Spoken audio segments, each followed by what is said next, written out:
Bem-vindos, bienvenidos. Welcome to the second edition of Brazil-Immersive Fashion Week Talks, a place to meet the people and brands shaping the future of fashion and culture.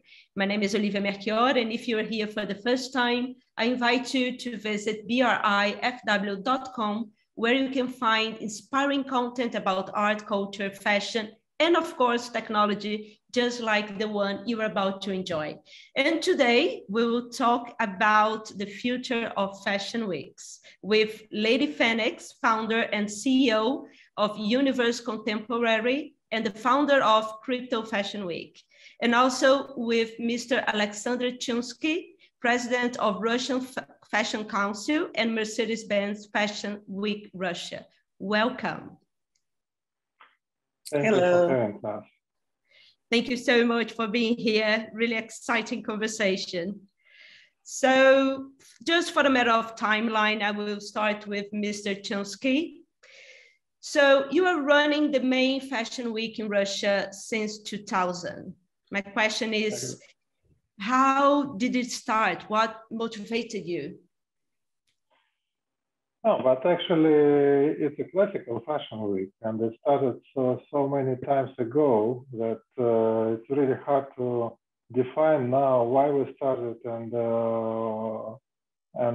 actually, we were trying to contribute to the emerging fashion scene in Russia. And 20 years ago, there were so many young designers looking for opportunities, and we created a fashion week just to get them all together and make them a real power. And since then, the Fashion Week evolved and developed to the huge project. And we are doing 2 seasons per year. And before the pandemic, we were producing the massive event in the heart of Moscow, with 50,000 people attending every season, with a lot of press and so on. Now, during pandemics, we change the vision, and we do a sort of digital event. And actually, when everything happened with COVID, the Mercedes-Benz Fashion Week Russia was the first international fashion week which went fully digital in April 2020. And it was a very good experience. We launched it like a digital event. Then we came back to the physical format as well, but we developed so many digital and online activities that now I would say that the physical format is a sort of additional to the online and digital things we are producing. And the Fashion Week became even more massive in terms of publicity and promoting new talents because of the digital format. But as an event, it's still happening, but we do it on the strict sanitary protocol because still the pandemic is not over. And we are trying to do our best to make the physical event safe and in a proper way. And of course, it's not so massive. It could not be massive anymore now. And we can't invite, 40, 50, 60,000 guests and all shows. But we developed quite interesting ideas. Now, because we did a platform, the digital platform for the Fashion Week, we, during this season, we're connecting the shows, the real-time shows from different cities and even countries. Last season, we did 4 shows from Milan, and it was combined with the shows in Moscow with the online presentations, fully digital presentations of international designers. So the program of the Fashion Week is very intensive and very interesting, and and the Fashion Week now happens not only in Moscow. Moscow is a sort of hub and live streaming hub for that. But Fashion Week happens in different cities around the country, in Milano, in Kuala Lumpur, and so on. And we have all these great designers all together in the schedule. On another hand, we developed a spin-off of Fashion Week called Global Talents. And the Global Talents Digital will launch it in 2020 during pandemics. And it was fully digital event at the first. So we can show the picture. It's Global Talent June. And I can tell you, it was the first digital edition of Global Talent. Global Talents is a Russian Fashion Council program dedicated to young designers, emerging designers, but not only for Russia, but from all over the world. And we started attracting, international young talents to Moscow even before 2020. But now it became even more massive with the Global Talents Digital Program, because digitally we can do even more. For the first edition, we had 150 applications, and from 50 countries, and we selected excellent designers, fantastic designers, young designers. And 1 year ago, we launched Global Talents Sustainable Edition, and it was even more, successful. And we had over 100 designers from 35 countries showcasing their new collections. But the idea of Global Talents Digital was quite innovative for that time, because it was not only about real designers, it was about digital designers and digital influencers.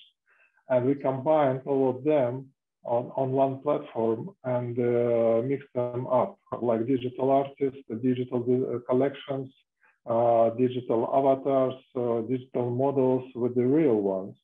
And it was quite impressive, because sometimes you don't understand what kind of product you are dealing with, because everything is in digital. And of course, but it was first, the Global Talents Digital was our first hybrid event. I mean, hybrid combining with digital and real fashion. And of course, we added some augmented reality, virtual reality features, and did it in a more creative way and more interesting for the audience. But Mr. Shumsky, sorry, just when the pandemic came, like the lockdowns started to happen, did you feel, what was your feeling? Was like, okay, I was not expecting a pandemic, but I was expecting something that will change the way of showing collections, producing. There was something that the market in Russia was already, not only Russia, because as you said, Russian Fashion Week is really international, but was it something that you could feel from the designers already, like a change in the way the fashion weeks were happening? For us, it was quite natural and easy to become a fully digital event, because the main idea, I tell you why. We are doing live broadcasting of all shows all over internet with a huge audience, more than like 2 or 3 million people per season, since 2012. We're broadcasting all the shows through different platforms, on social media, on websites of the fashion magazines, news agencies, and so on. We had like 100 websites live streaming all our shows already 5 years ago, long before pandemic. And when everything happened, for us, we were very, very close to start building the Fashion Week. It was a very hard decision, to cancel everything, but it was obvious. We canceled the event even before the Moscow was locked down. And it was, of course, hard decision only because we need, we had like, 70 designers ready to show off. But on the technical side, it was easy for us to reschedule everything and to make only digital edition because we were quite ready for that, and we were quite experienced in in online broadcasting and live streaming and so on. Designers are not. And in April 2020, we had like 60 designers in our schedule, more or less 60 plus designers of the physical fashion week in our schedule, and only maybe 10 remained for the digital event 3 weeks later because they were not ready to do this. But many designers producing the special video for the shows because we have multimedia screens on the venue, on the show, high definition screens, so we can use it to make atmosphere. So many designers were doing that, but not all of them. And maybe 10, 12 designers went to the new edition, and we found new ones who had a content and a video never seen before. It was very important to show something new and something exciting. And the first digital event was not so big. We had maybe 30 shows, 30 presentations and videos, and in one schedule, but it was with the new collections, and it was like that. But now everybody is doing that. Now every designer has video and a sort of video or multimedia content. They don't have collections, but they have the content. Yeah, no, yeah, that's right. That's right. Lady? Yeah, I wanted to ask you, Alexander, first of all, congratulations. You've accomplished quite a bit, switching from the, IRL format from 2012 into the digital format seems really seamless. I wanted to ask you a couple of things. I noticed that Mercedes-Benz is a partner or maybe sponsor of the Russian Fashion Week that you started. How have they been in terms of adjusting to the digital format? Are they sort of like the Mercedes-Benz digital Russian Fashion Week, or No, we kept the same name, and the naming was the same. It was Mercedes-Benz Fashion Week Russia, but Mercedes-Benz supported us well, and actually Mercedes-Benz the first beneficiary from that point, because now I could tell you that now we do phygital events. We do events combining, we're doing physical events in Moscow and in different cities, placing them on one platform and streaming all over the world on different, like we have a reality show on TikTok. We have connections with the different platforms like YouTube, like Instagram, Contact, and all these big things, and with the media. And finally, the audience we reach is 2 or 3 times bigger than 2 years ago, when we're doing only massive physical event with some traditional, with some digital things attached, but not so deeply developed. Now we developed a lot of things, a lot of tricks. We're doing live streaming, we're doing a reality show, which is massive. We had last season we had almost 500,000 people watching reality show from the Fashion Week, a few hours per day, and it was huge. And it's good. Like your numbers, they are usually really, really huge. But I would just get into, do you have another question? You said a couple of questions, or because I'm really interested about, crypto and how you really get there. Yeah, so do you have another question from Mr. Shumsky? It was actually in that. I was going to segue into asking you, have you considered adding NFTs or are you adding NFTs? Do you have a crypto element? And then maybe we segue into. Okay, good. Yeah, You know, we are thinking about that for last year, and we started thinking when it was on the top of the hype. Then it went a little bit back down. Then, but we are looking on this, and actually we were trying to do some NFT project this season. We're gonna have Fashion Week in a week, something like in 10 days from now. But unfortunately without NFT. But for the next edition in spring 2022, we're gonna have something with that. Yeah, maybe you can work together. Yeah, I would love it. Why not? Why not? It would be great. Yeah, because you know, 5 years ago, we did a sort of augmented virtual reality thing. We created a sort of virtual reality studio with a Google brush and brought some artists, not only from Russia, but South Korea, United States, Russian artists, and so on. And they were creating in virtual reality, you know, some designs and some fashion designs as well. And it was quite impressive. And all these things became like, you know, 3D because it was in virtual reality.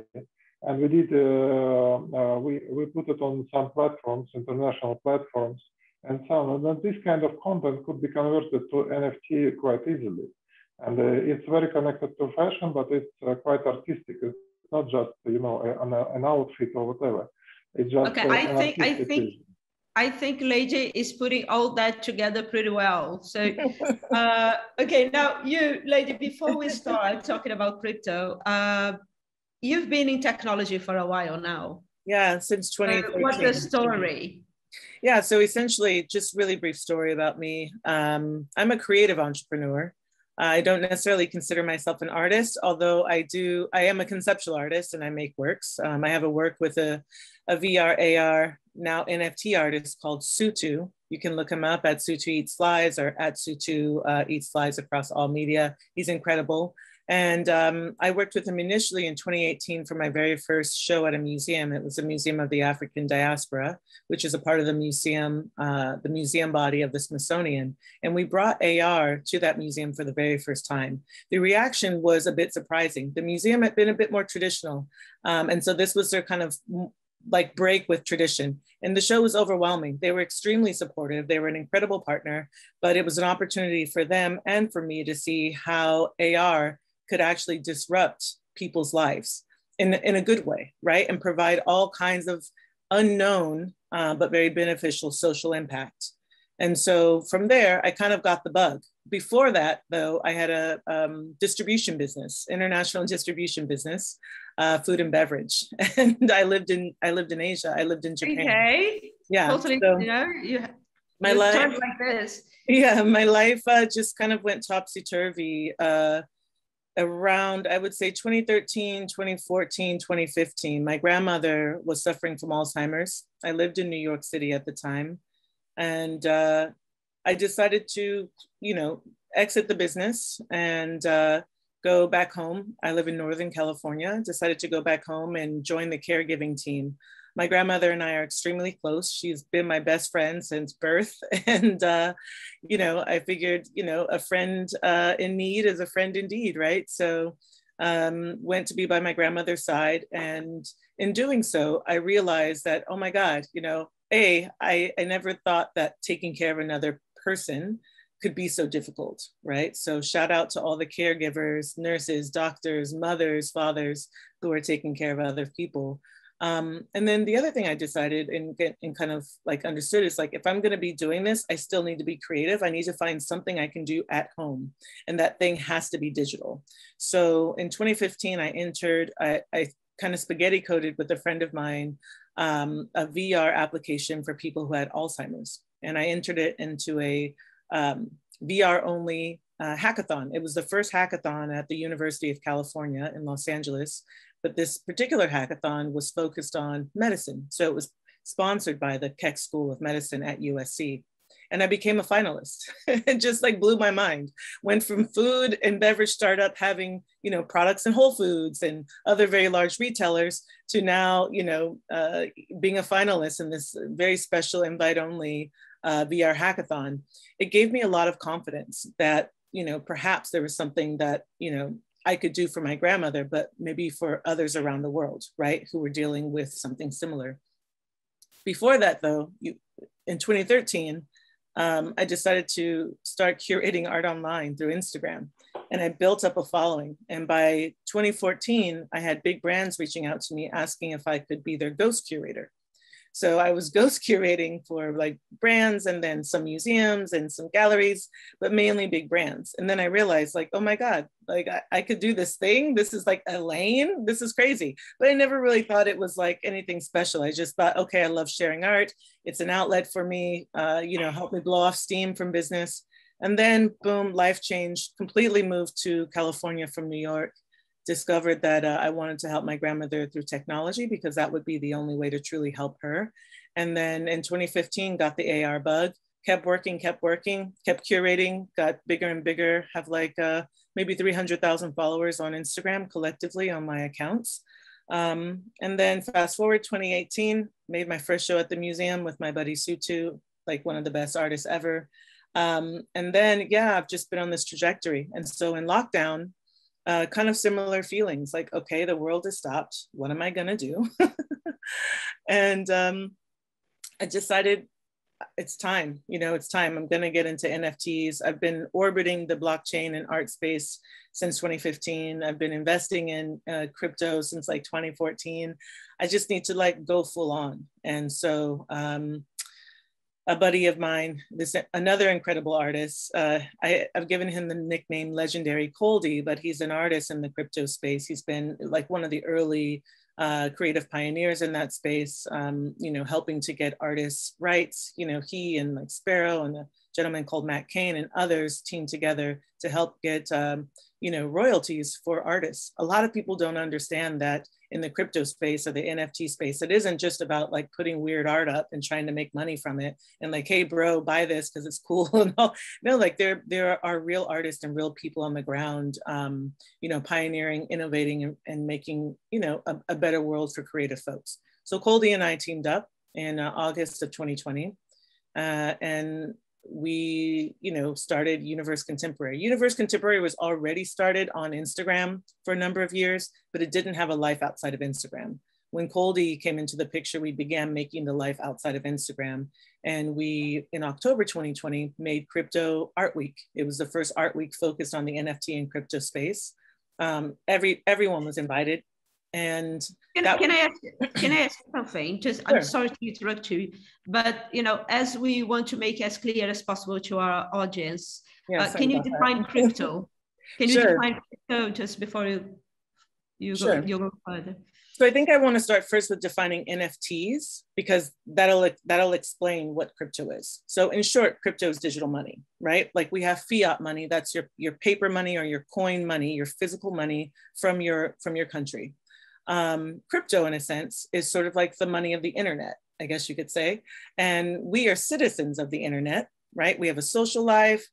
Some of us are dating people we've never actually met in real life, but we have this incredible affinity for and with, right, online. Some of us have found our collaborators and best friends online, right? But we've never met them in real life.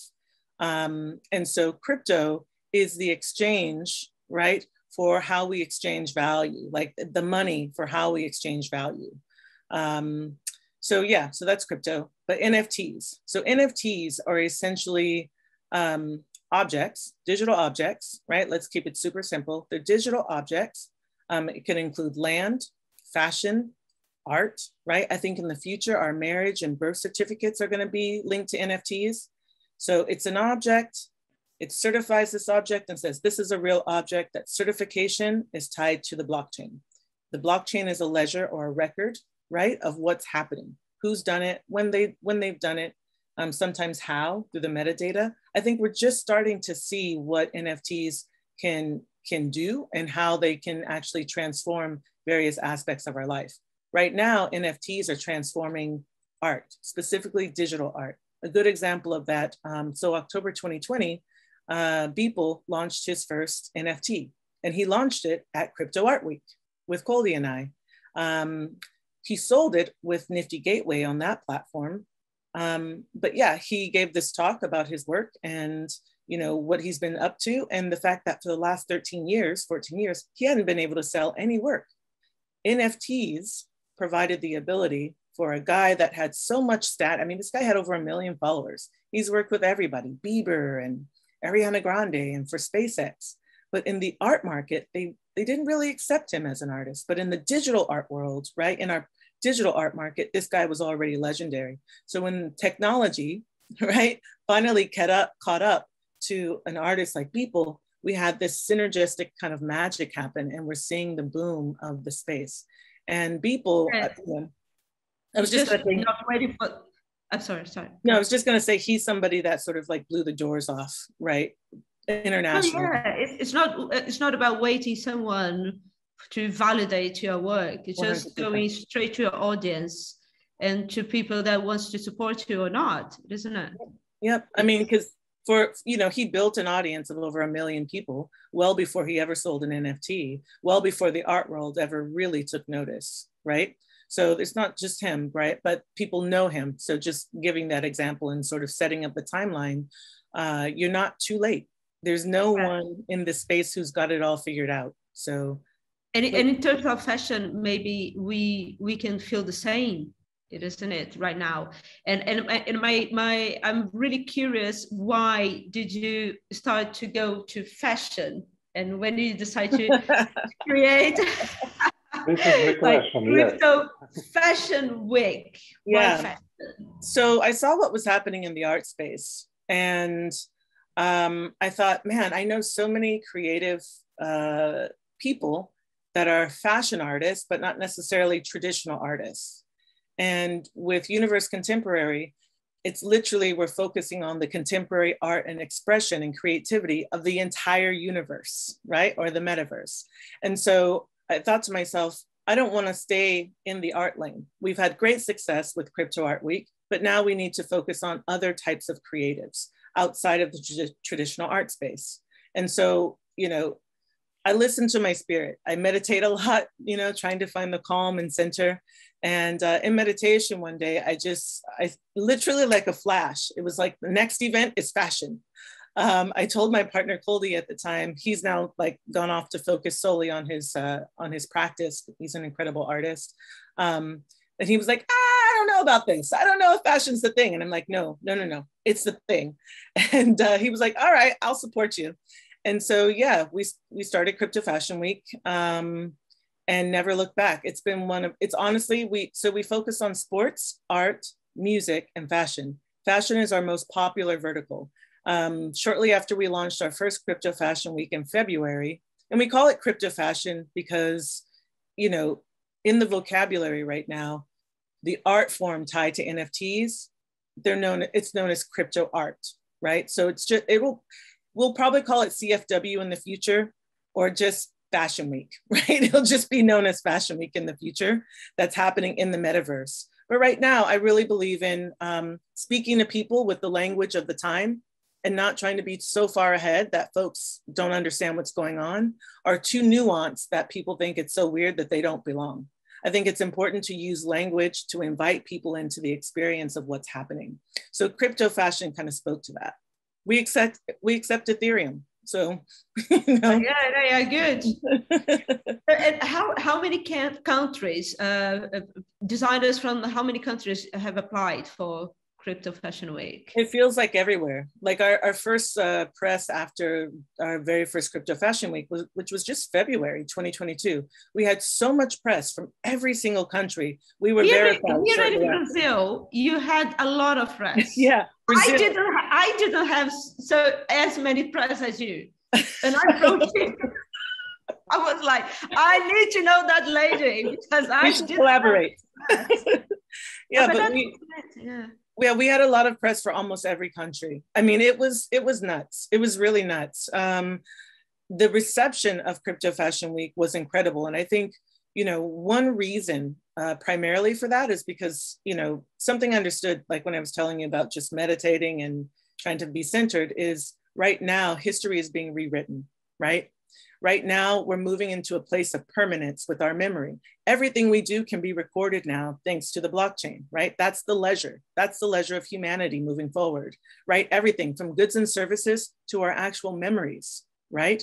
And so what I understood is, like, in this period of time, as we're rewriting the history of the world and deciding who we'll be as a human family, right, moving forward, the struggle right now seems to be with power and identity, right?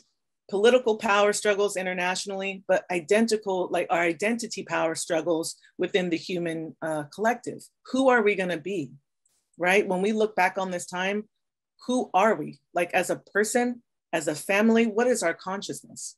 And one way I've discovered that, we grapple with these kind of larger existential issues is through what we wear, who we are, how we show up physically in a space. I wore this sweater today. I hate the neck on it, right? It's always like flopping around, but from the shoulders down, the feel of it, it's so soft and warm and comfy. And I thought, okay, for this talk, I want to be warm and comfy. So I wore this sweater because I love it. It makes me feel good, right? Often clothing can be a shield. It can be a silent language that's expressed. And with the metaverse, what I love is, you mentioned, Alexander, you mentioned, AR and VR. What I love about where we're going with fashion and the metaverse, especially, with AR, is the ability to, like, put on a different face. Let's see if I can do it here, like with Snapchat, right? Like, if you bring in, I don't think it's synced, but if you bring in your Snap Lens to your chat, you can literally put on a new face. I think that makeup in the future. So we just did the Meta Gala, right? I think I will share my screen so people can see exactly what. Just keep on. Okay, yeah. So with the Meta Gala, we we had the great benefit of bringing different people and beings and fashion creators into the metaverse. So as it opens, you'll see a makeup artist named Mimi Choi. Mimi Choi is the spokesperson for NYX. NYX was our sponsor for Meta Gala, like our makeup sponsor for Meta Gala, and along with Luxo and Monograph. Luxo is the luxury fashion blockchain. So that's Mimi. That outfit is by Rebecca Minkoff. Rebecca Minkoff is a known, well-respected fashion designer, from accessories, to handbags, to full-on collection of clothing. And so she digitized that power suit, as it's known, and brought it into the metaverse for Mimi to wear. And with these other designers, that was Melinda, they created that from ones and zeros, right? So with our first outfit, that's an IRL outfit brought into the digital, fitted to the avatar. With everyone else, they literally created their fashion lines for the Meta Gala, specifically to be worn in a virtual environment. What I think is neat about the Meta Gala is the goal here was to bridge the two worlds together. We even had BFA, the photo agency, kind of mock that they were at the Meta Gala. They put the Meta Gala on their website. Mind you, BFA is the photo agency like Getty or another agency. They have a relationship with IRL Met Gala, right? They're hired by Vogue and whomever else because they're incredible photographers to capture the moment at the Met Gala. I thought it was neat that they were also interested in what's happening with digital fashion and virtual shows, that they said, we want to be there now to capture this important moment. We want to be there to capture the Meta Gala. That for me was a huge signal, like, wait a minute. I think we accomplished what we set out to accomplish. Not only did we bring IRL, designers, because Rebecca simultaneously had a show at New York Fashion Week. In fact, she had a whole feature, and she built for herself through her partnership with Yahoo a virtual world so she could sell NFTs, but they weren't of her clothing.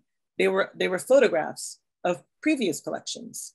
But with the Meta Gala, she was able to bring her clothing into a runway environment, into a virtual fashion environment, which is so incredible. So And for the garments at the Met Gala, were they sold in NFT? So I could wear some of the pieces in my house. Yes, so that's the next thing I wanted to get to. So they were sold as NFTs, and we believe, and we're currently working on a way for people to be able to wear their garments in the metaverse. So we believe that people's virtual closet will be valued greater than people's physical closet. So, you know, in the area of couture, we have really fine one-of-one gowns that have 1,000, you know, beaded crystals and, you know, hand sewn with silk from one golden, you know, caterpillar, right? All of these special qualifications. Well, in the virtual environment, where we'll have these rare one-of-one designs as well. You'll have them and store them in your virtual closet. These virtual closets will be insured. But the difference is they don't have to be, you know, they're not sensitive to heat or light or any other kind of like pressurized, you know, closets. You don't have to do any of that. The benefit is that with this, you can swap it on and swap it off anytime you want to. And your avatar can be anything. If you want to show up, you know, as a unicorn wearing that dress, you can, right? And that's the benefit. That's where that, you know, balance of power and identity, or that negotiation of power and identity can actually be exercised through our creative expressions, right? And so I think, you know, for me with Crypto Fashion Week, I wanted to find a way to assist people and be in conversation with identity and power as they negotiate and try to figure out their own place in the world, right? Because the world is changing because of COVID. The world has changed because of COVID, right?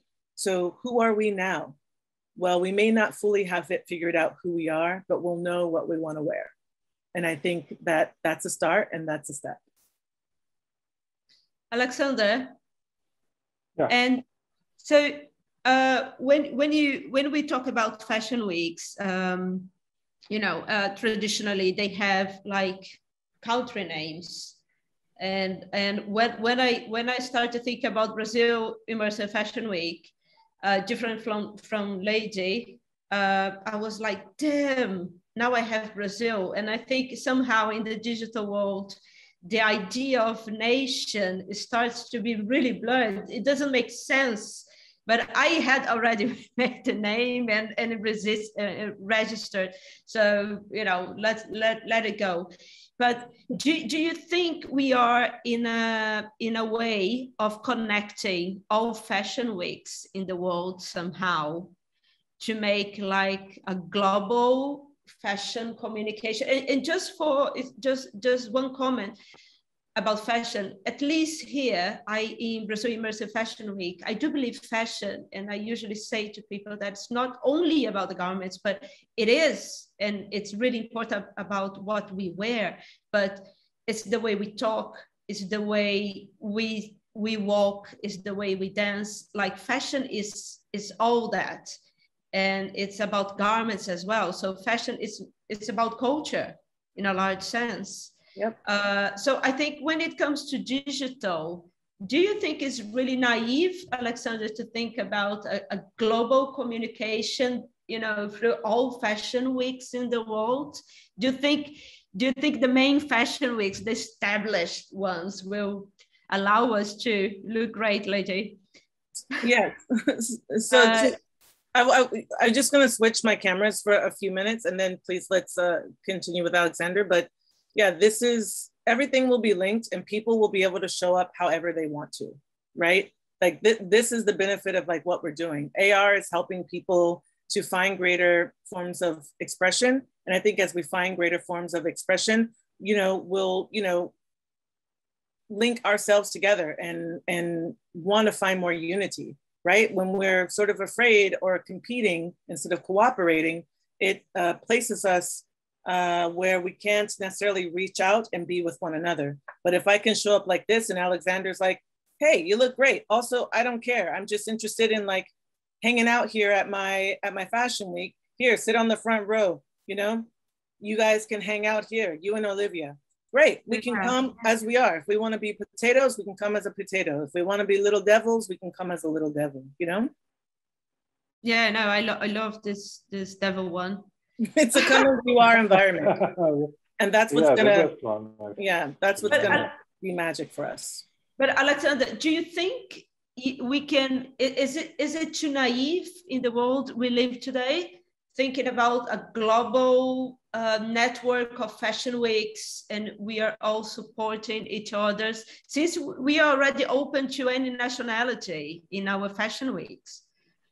How do you think it could work? You know, we already have a network of fashion weeks, international fashion weeks, which are more or less connected. And I started building this network even, 10 years ago, but some fashion weeks are already not on the market. But the point is that every fashion week is truly national event. And still, it's truly national event. Of course, we have a cross program like Global Plus Digital, reaching 50 countries, 100 designers. But this is, anyway, this program is just to find and support, emerging ones, the creative ones, and to give them opportunity to showcase their work on the global stage. But it's also based on our, Fashion Week experience and Fashion Week success. But anyway, every Fashion Week is truly national, because if we talk, for example, about Paris Fashion Week, on New York Fashion Week, New York Fashion Week takes care about American designers.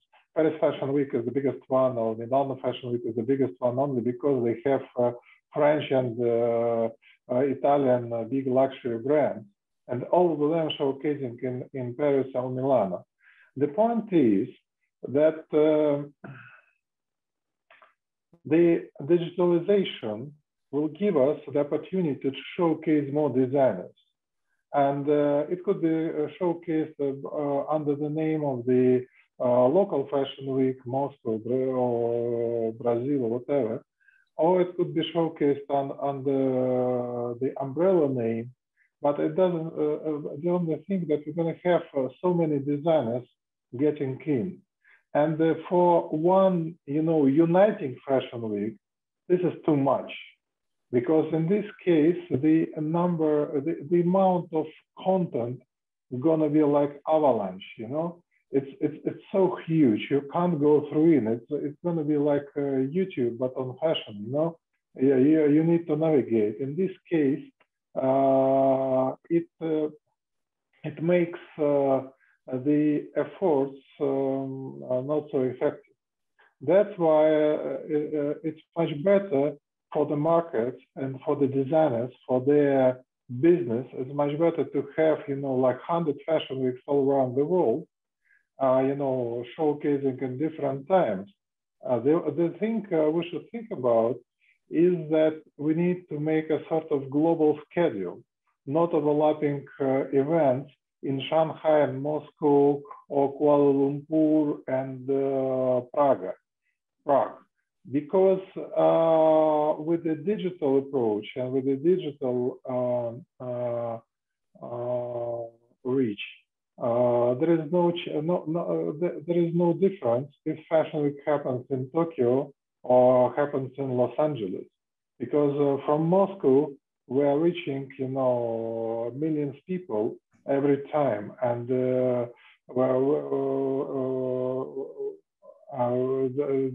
same, it could be compared. We don't have big names. We don't have, in Russia, we don't have the names comparing to European ones or American ones. They are quite tiny designers from the business point of view, and the name and so on, the publicity and so on. But as an event, we could be as big as the biggest fashion weeks in the world. As an event, we are bigger than with the reach, with the number of viewers, and so on, we're in top 5 of the global fashion week. But Russia as a market is not in top 5, is not in top 10, is far beyond, like a fashion market. And that's why. But I think we have the opportunity. I think digital gives the opportunity to decentralize things. Exactly. But the streaming should be done, and from different, cities and different, because the fashion is very local. We have thousands of designers in Russia, thousands. We are selecting the best ones. We are selecting the ones who could be exposed. But the same situation everywhere. And more designers coming to the market, thanks to the e-commerce and so on. The number of designers now is incredible. Now we have globally on the market the brands in the fashion. I think 100 more than 10 years ago, 100 more times than 10 years ago, at least. And the number is counting, and more designers coming to the market. Could you imagine? There are something like 20,000 fashion schools in the world, more or less big. Something like Parsons, something like St. Martin's or Marangoni, but some schools are tiny, like, small schools in Omsk, or small schools in Vladivostok in Russia, and so on. We have only in Russia like more than 100 fashion schools, small, big ones, government supported, commercial ones, doesn't matter. But could you imagine 20,000, more or less 25,000 fashion schools from Australia to Canada, and they are graduating every year at least 10 designers. So every year we have 200,000 designers entering the market. 90% and now we have the digital designers. Yes, exactly. At least. Plus we have a lot of physical designers converting to digital. 200,000 graduated, trained designers coming to the market. And the statistics say that 80–90% of the graduates of the fashion schools, they want to start their own business now. 10 years ago, they were thinking how to get the job in the big brand. Now they don't want. They want to express themselves, and the amount is huge. And the Fashion Week concept becomes very important only because we have the skill how to select the best one, artists, designers, and so on. And this is the point, because you can't showcase 100,000 brand names. It's going to be too much. You need to select the best ones, and it should be a sort of process. And this is very important. That's why national fashion weeks are going to be developing more and more. So we are heading to the end, but Lady, how do you think local culture into the metaverse? How do I think local culture could get into the metaverse? Yeah, how does it work? Thinking locally when you are meta universe. Yeah. How do you think locally when you're a citizen of the metaverse or the universe? That's a really good question. I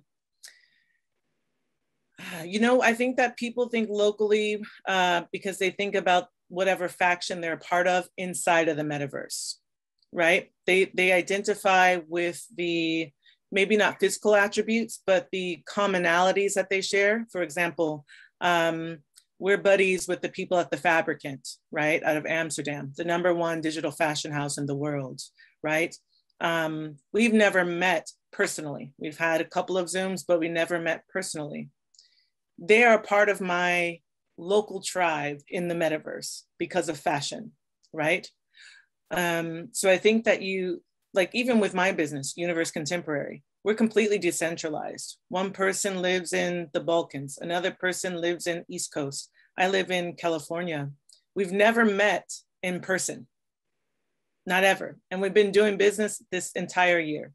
We've created successful products and events this entire year. We've never met in person.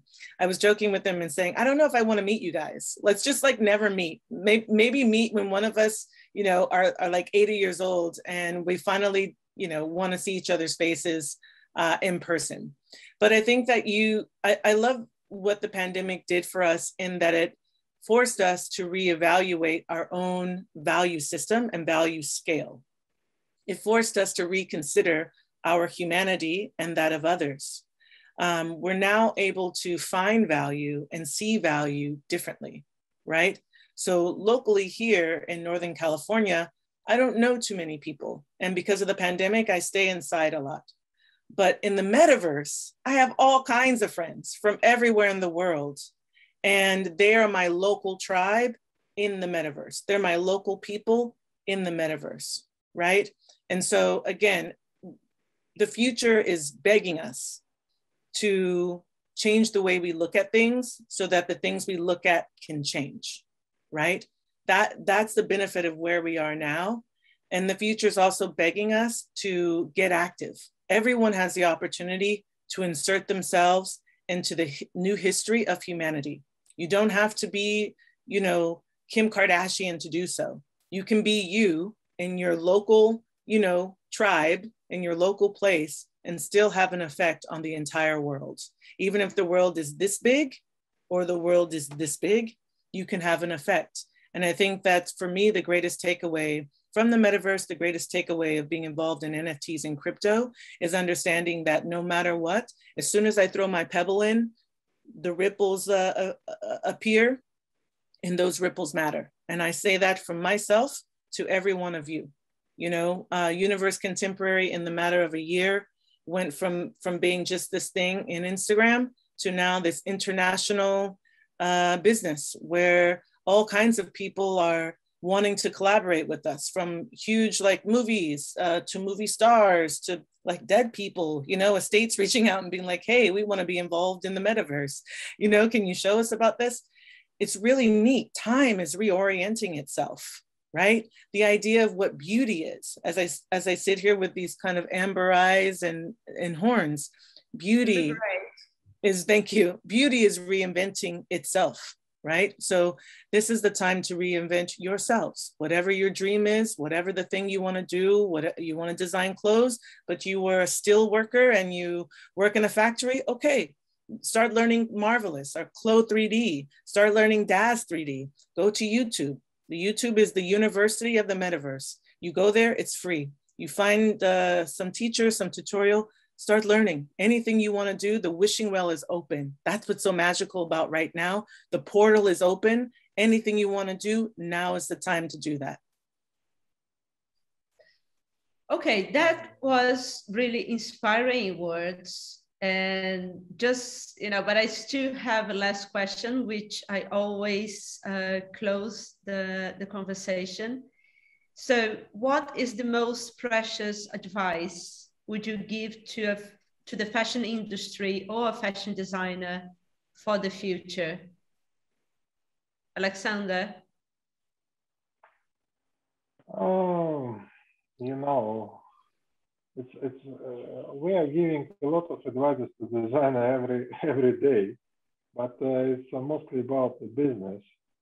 But I think that following Lady, it's very important not to think about the business first. It's very important to think about the expression of yourself, about the creativity, because online you could be a very, very tiny businessman, but very huge influencer. And then you become a big businessman after that. You know, it's vice versa. It's a different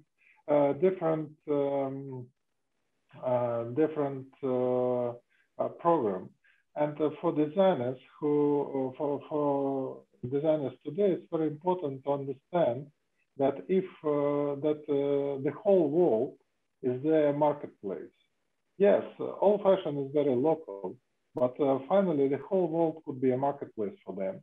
And for them, it's very important to be different, to be creative, and to push boundaries, you know, away as they can. And that's a point. And then start thinking about the business. Because they start thinking about the business, nothing happens after that. And, you know, they don't have content, they don't have anything, and the business is not so good. You know, so but it's the problem of education, because the traditional fashion education gives them the pattern of the traditional fashion business, fashion industry like it was 10 years ago, but it's not any more effective. It's completely different. And in the digital world, you should be incredibly creative first, and then everything happens very easily. Lady, your most precious advice. Don't doubt yourself. That's it. That's my most precious advice, because there's so many talented people in the world who know they're, maybe like Alexander's example, they know that they're creative, but they think, oh, I'm lousy at business, so I shouldn't try because I'm not a good business person. Or people who are great at business and think, oh, I just have to find someone creative to team up with. Well, probably first you should try the creative angle so that you have a common language when you find a creative partner, right? And mostly, A, don't doubt yourself, and B, this is the era of Voltron. We're meant to come together. Someone is the arm, someone's the head, someone's the leg and feet. Find those people and team up with them. Trust them and trust yourself. Yeah, don't doubt yourself. This is not a time for doubt. Again, the wishing well is open. If you have something you want to do, you want to evolve into your higher self, the universe is wide open saying, come on, come as you are, I got you. You're supported, you're protected, you are loved. We want all the good ideas. So come on, come as you are, don't doubt yourself. That's it. That's great. And I really, really hope that we three, as Fashion Weeks, we can work together, share experiences, and, build something together. I think that's the idea. So we are here, and thank you so much to talk to us. That was really inspiring. And let's build the future of fashion. Woohoo! That's it. Thank you. Thank you very much for thank you very much. everything. Yeah. Thank you very much for watching, and keep tuned for another amazing content about the future of fashion and culture at brifw.com. See you soon.